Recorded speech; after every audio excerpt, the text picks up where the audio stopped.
Hi, I'm Teresa Nguyen, and I'm here today with special guests to talk about the Gifts Men's Shelter and the Shelter Me concert event coming up on May 18th, Sunday, at JPAC at 2 p.m.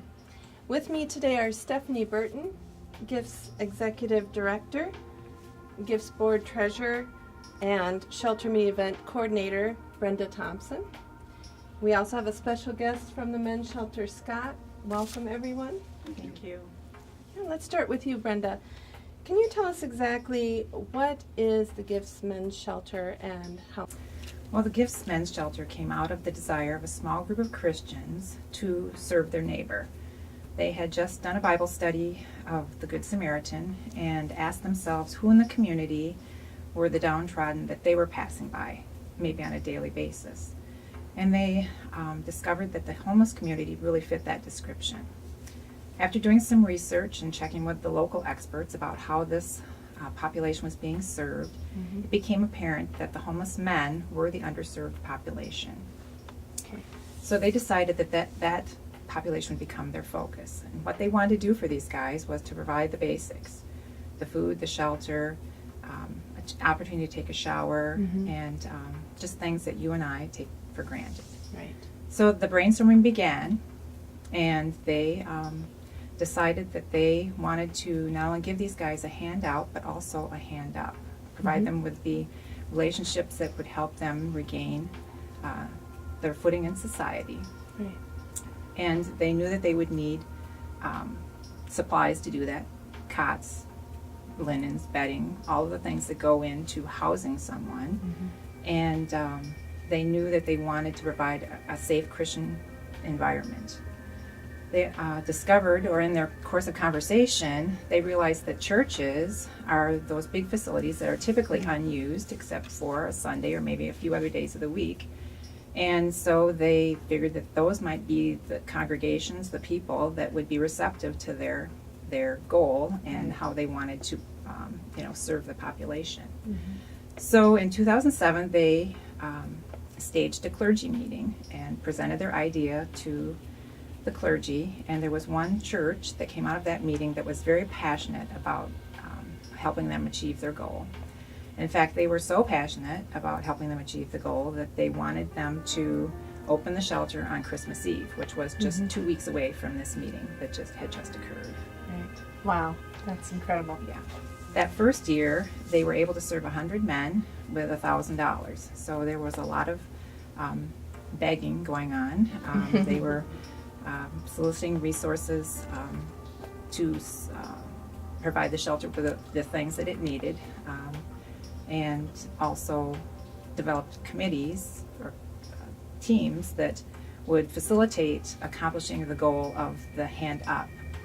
And they wanted the guys to feel like they were in a family environment, that they were welcomed and they were valued. And so the continuity team provides that aspect by putting people in the different churches when the church hosts the shelter that are that familiar face. They're always going to be the same people that the guys are encountering.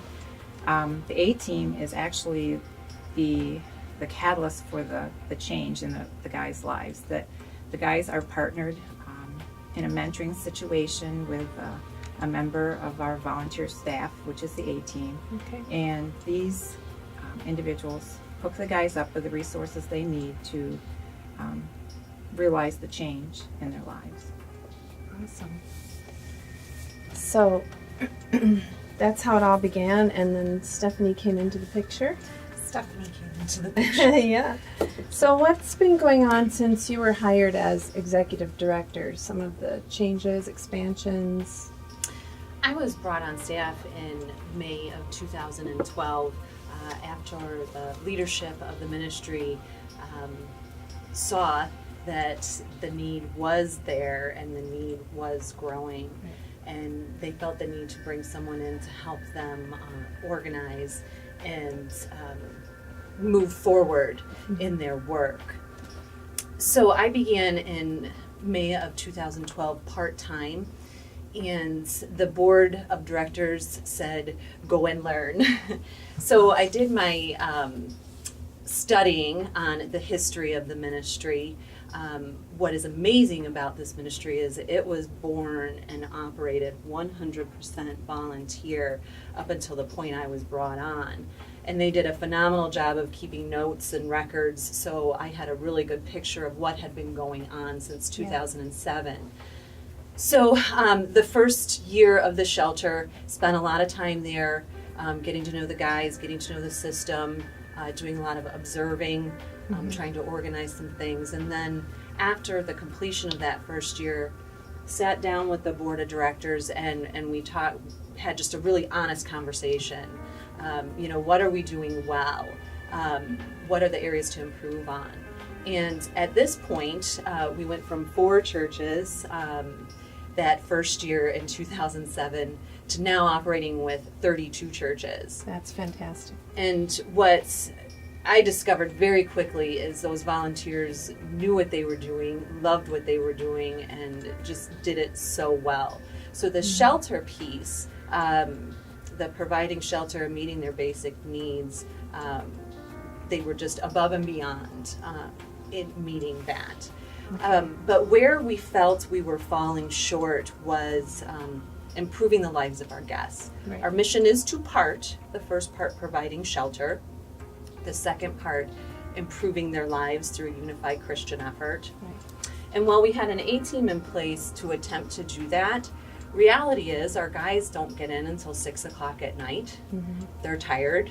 They want their meal, need their shower, and it's time for bed. So it was very hard to work with them to improve their situation under those circumstances. Right. They did a great job, but we felt we were at a position where we could do a little bit better.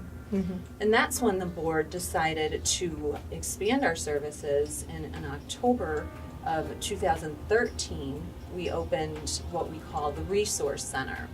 Okay, tell us about that. The Resource Center is, the idea of it is to provide a safe, controlled Christian environment where our guests can work on improving their situation, Okay. respectfully regaining their footing in society. Same concept we tried to do in the shelter in the evening. Each guest is matched up with an A-team member. They work together with that guest to create that life improvement plan and then create the steps to meet those goals. Sure. Help get them connected with the resources that they need to meet those goals. And you know what, love them along the way, Right. which is a huge part. Other things that are available at the Resource Centers, we have telephones, computers, there's a shower that is available. We start every morning with devotions. We had a book club that we started last spring. We do a movie club, just lots of different things helping to create new healthy habits. So do they come in as a meeting, or do they come in whenever they need to the center? They're welcome to come in whenever they need to. Many of the guests, it's just part of their routine. They start the day with devotions, and then if they have a meeting with their A-team member, they'll meet with their A-team member, or some will go to the computers to do the job search or check their email, or there's multiple different things they do while they're there. Okay. Wow. It's really exciting. So we have Scott. Welcome, Scott. Thank you. We're really glad you're here with us today. And thank you. Can you give us a little of your background and how you ended up at the Gifts Men's Shelter first? Well, I ended up homeless due to my drug and alcohol addiction, with going through many jobs and family issues and personal issues. Finally one day I found out about gifts, and I believe God put me there. They took me in, gave me a warm, safe place to sleep and eat, helped me with all my basic needs. They gave me a hand up instead of a handout. It's just I'm just truly blessed to have that program and everything they do for That's me awesome. and the other guys that I've met since I've been there. Yeah. So now, what are you doing now? Well, since I came into Gifts, thanks to them, I've managed to find my own not my own. I stay with a family member who I'm blessed to have take me in. I found part-time work. Excellent. Yeah, and I go back to the Resource Center and I do some volunteer work. I which- heard about that. Yeah, it's That's really awesome. I just believe I'd like to give back to a little bit of what they gave me. So That's, that whole idea of you having been on the other side, and now you're on this side and you're helping others, that just must feel... it is. It's Really very special. rewarding to me. I'm not no better than anybody else, but I feel better inside being able to give back just a little bit of what all the gifts Right. program has given me. Right. So is there something, if you could tell the community something about gifts, what would you like them to know about it? I guess just how warm and welcoming and how much they really do help the community with giving a hand up and what they all do. And I don't think they get recognized enough for everything they do because they go beyond, they really do care. I've had deep conversations with Stephanie, my A-team member, and I'm just truly blessed to be a part of that program. That's extremely inspiring. Thank you. Thank you for sharing your story with us. Appreciate that. Brenda, can you tell us how the ministry is funded? Well, the ministry is funded solely by donations, and it's staffed solely by volunteers except for our one paid staff member. Mhm. So we really rely on the generosity of the community, individuals, businesses. Wow. And so this idea for a benefit concert blossomed out of the need for us to now to really do some specific or concentrated fundraising so the program can maintain what we're doing but also move into and grow into what we want to become. right. So as the treasurer for the board, I also inherited or was given the position of a fundraising chairperson. Sure. And we started with some very exciting committee members, Cheryl Peterson, Gina Erickson, Sandy Panagua, Stephanie is on that committee, and we just sat down and really started brainstorming on what can we do, how do we want to raise funds, and we wanted to really develop one or two major fundraisers that we knew or we would like to repeat every year. Sure. And kind of taking into consideration the attraction with these days on the television media of the idea of music and talent and things like that, we thought that maybe was an area that would pique people's interests to Sure. come out to something like that. But we wanted to do it in a unique way. We didn't want it to be a talent show or a next Janesville star or anything like that. And so the idea of recruiting musicians and performers from our partner churches really came to the forefront. Well, then we thought, well, we're not experts at doing this kind of fundraising or this type of fundraiser, Right. but we know there are people in Janesville that have done this before. So we asked people like you, the movers and shakers in Janesville, to join our committee, and you did. And the idea just Oh, it's took an honor. off, and Yeah. it has been really exciting to be a part of it. Well, I'm excited to be a part of this. I'm immensely honored to be a part of your team and to be able to help in some way. I have volunteered at the shelter with my sons, and so when I was asked, it was an immediate yes. There was no hesitation. We're really excited because this concert is going to feature musicians from the church organizations or the congregations that have been a part of Gifts. And they are musicians from these churches, some small groups, performing a variety of genres. We have folk, blues, we have gospel music, some Christian contemporary, even some originals. So it's going to be quite entertaining. The musical acts are from these churches: Asbury United Methodist Church, Bethel Baptist Church, Emmanuel Church, Roxbury Road Church of Christ, St. John Lutheran, St. John Vianney Catholic Church, St. William Parish, and Trinity Episcopal Church. So we had an overwhelming response from them and no hesitation. So it's just been wonderful. Very excited to be producing this musical event with all of you, and the groups are going to be fabulous. So it will be quite a memorable show to see.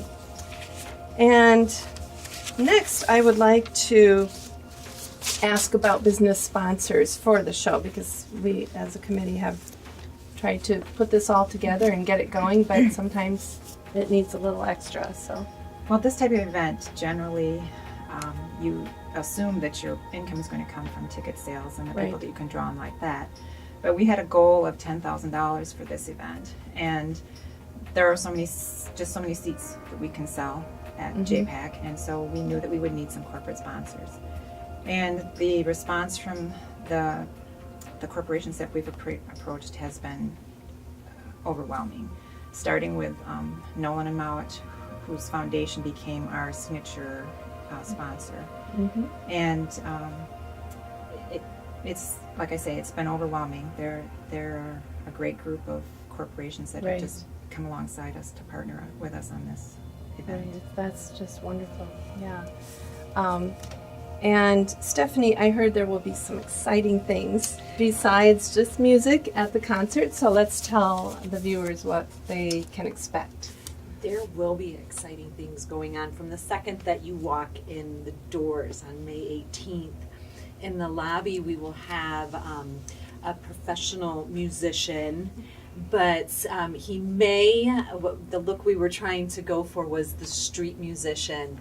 So he may or may not have a guitar case or a hat Might have there the look. to throw an extra $1 or $2 in to go towards the Gifts Men's Shelter. But he will be entertaining us before, which will definitely be a treat. And it'll kind of get us in the mood for the performances Right. Cool. that will be following. Very cool. Another thing is, if you come to the event, you will have the opportunity to sponsor a new cot for one of our future guests.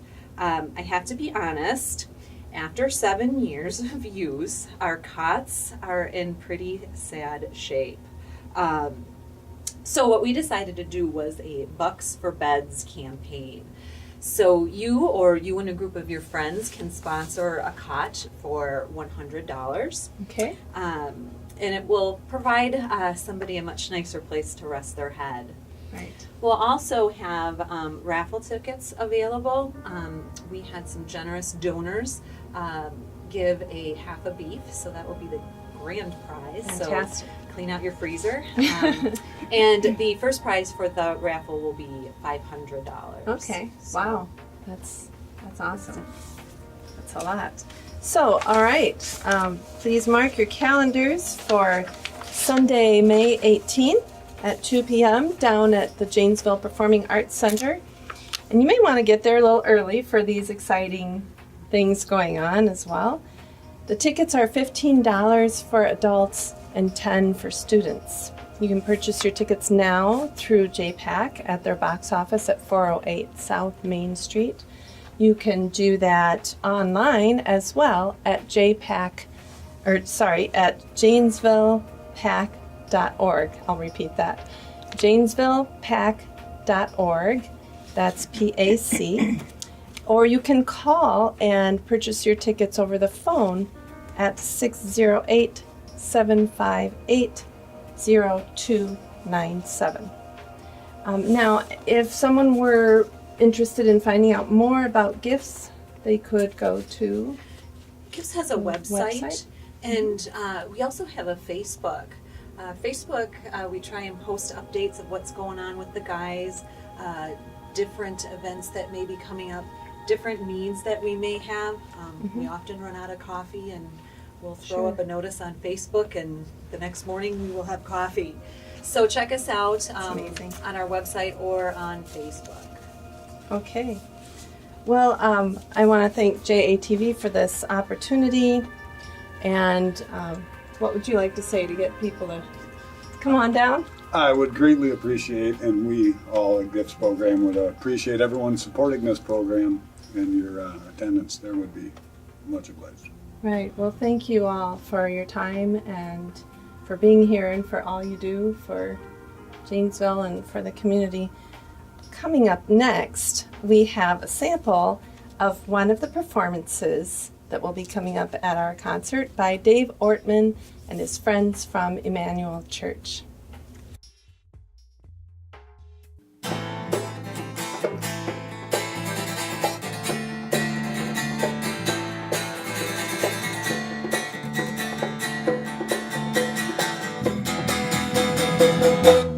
There's no cry that goes unheard.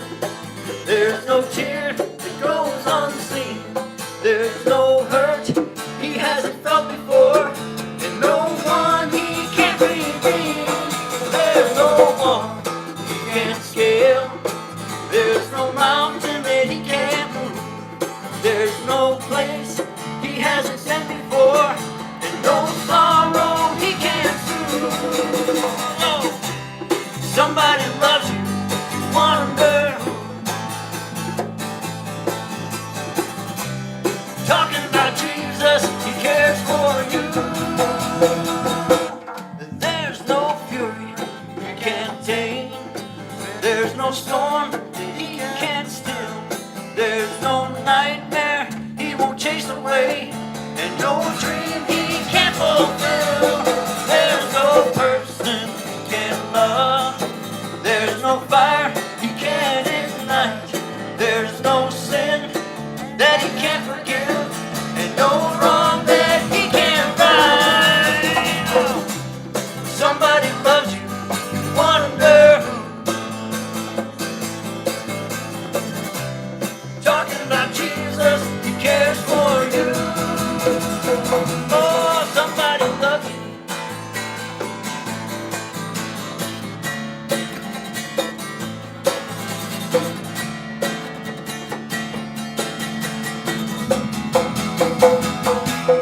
There's no cry that goes unheard. There's no tear that goes unseen.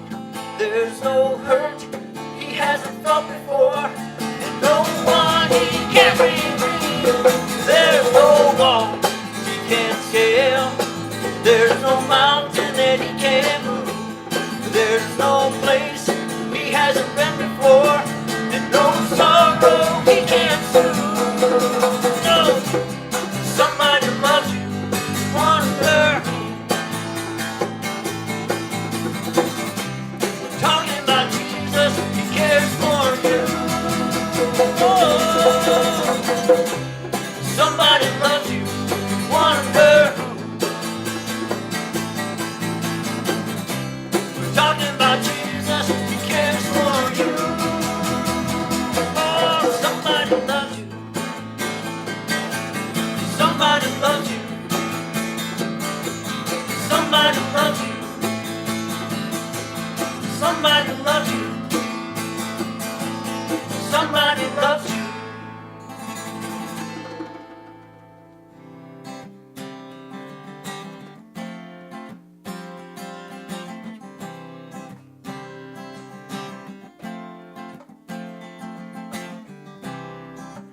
One day when heaven is filled with his praises, one day when sin was as black as could be, Jesus came forth to be born of a virgin, dwelt among men, my example is he.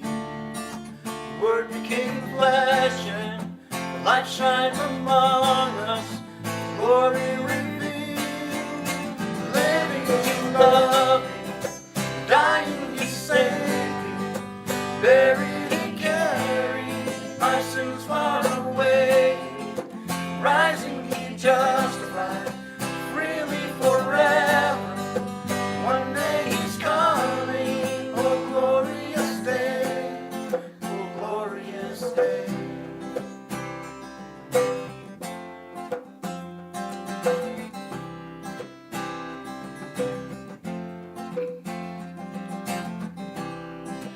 One day they led him to Calvary's mountain.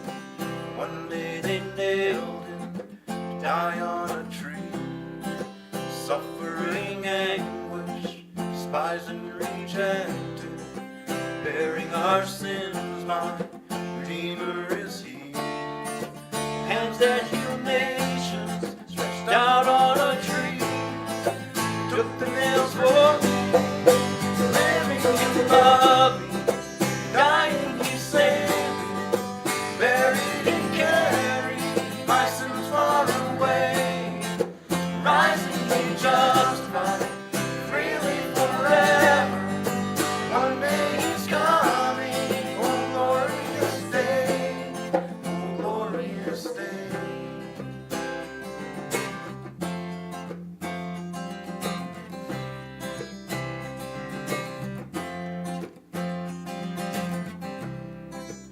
One day the breaker seal him no longer. One day the stone rolled away from the door.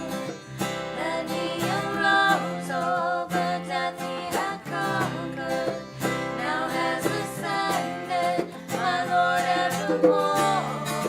Death could not hold Him, the grave could not keep Him, rising again, living He loved me, dying He saved me, buried He carried my sins far away, rising He justified, freely forever. One day He's coming, oh glorious day, oh glorious day, glorious day.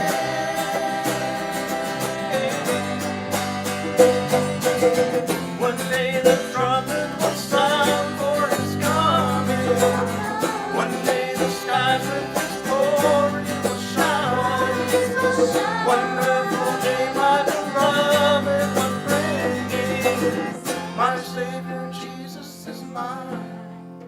Living He loved me, dying He saved me, buried He carried my sins far away.